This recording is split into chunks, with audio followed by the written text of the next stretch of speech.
of reform of global economic governance. Okay, thank you. Other questions?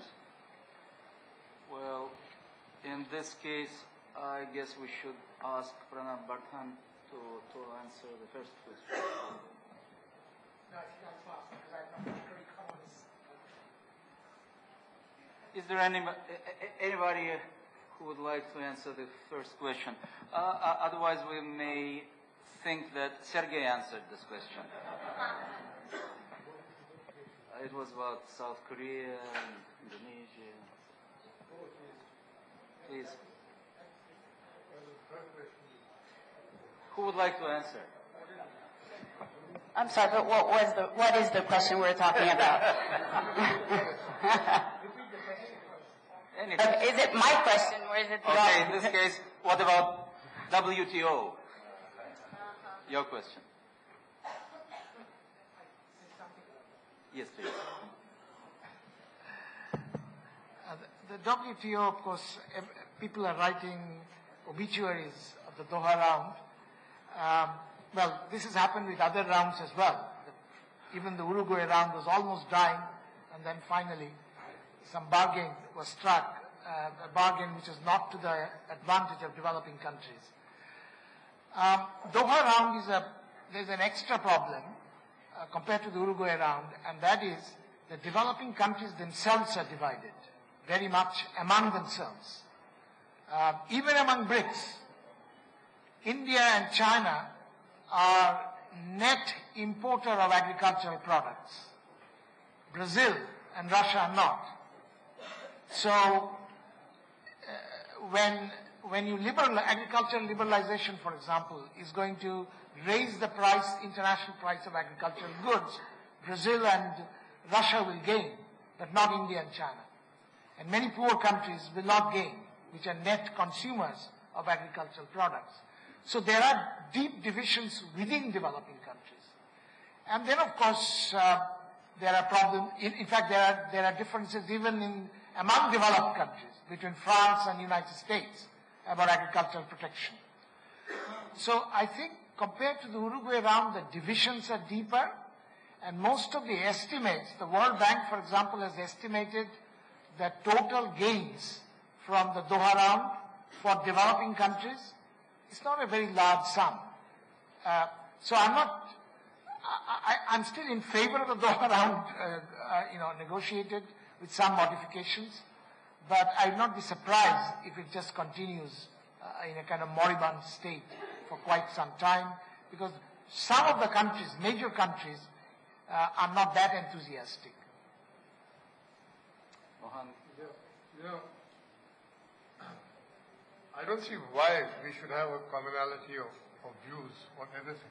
Just because, Mr. Jim Lehrer said that these four guys are one group. Because, we will have different interests. We will have different goals. But I think one goal we should agree on and could agree on is that the international system needs to be reformed. On that we can have joint action. But in Doha we could have conflicting interests. At WTO we could have conflicting interests. On different issues we could look at things differently according to our own interests. But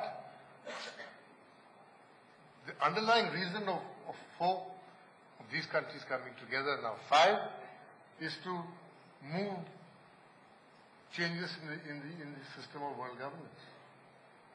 And that is still the basic thing. These four countries itself are not willing to deal with it. The heads of these five countries met, and they didn't have a single word of this on the agenda. They were very coy, because they're waiting to see who's going to bell the cat. Ideally, four of us would like either China or Russia to go and bell the cat. Because, we might, while we're cutting our little deals with America and who have you. But I think we have to get commonality of action on this. Thank you.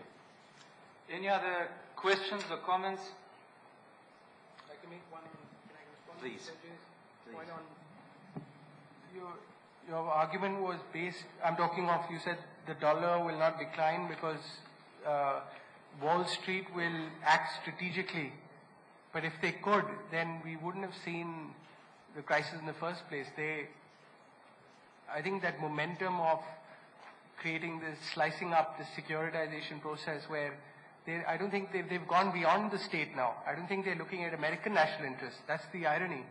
Today, the financialization of the American system is now looking at the globe. So they are not going to salvage the dollar. So it's a question of real economic action. If, let's say, the Congress were to actually pull back and reindustrialize, manufacture, that can.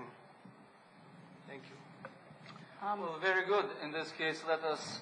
Oh, please. No, I just wanted to repeat my question and see if any of the participants at the panel would like to answer it. And the question had to do with this trade-off that many of our countries face at the moment between fighting inflation and stabilizing in the short term, which necessarily means undergoing through a period of slower growth, versus, not doing anything and perhaps, facing greater imbalances in the medium term, which could in the end, at least at the way I see it, jeopardize in some sense our new vocal role in the global debate. Is there somebody? Yes, there is. Yeah, I'm actually going to pick up from where Vinod Thomas left this morning. He spoke about food prices. When you talk about inflation, when economists generally talk about inflation, they're really using a code word for food prices. Food prices going up, mostly, generally, And in the last few years, we've been seeing the phenomenon of rising commodity prices. Now, in a country like India, we have a peculiar situation of record harvest,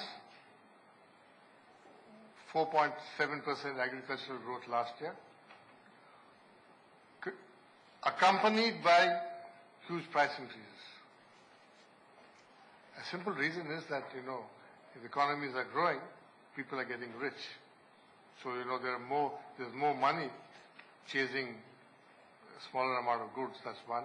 The second thing, of course, is that, the terms of trade within countries between the rural and urban sectors are changing.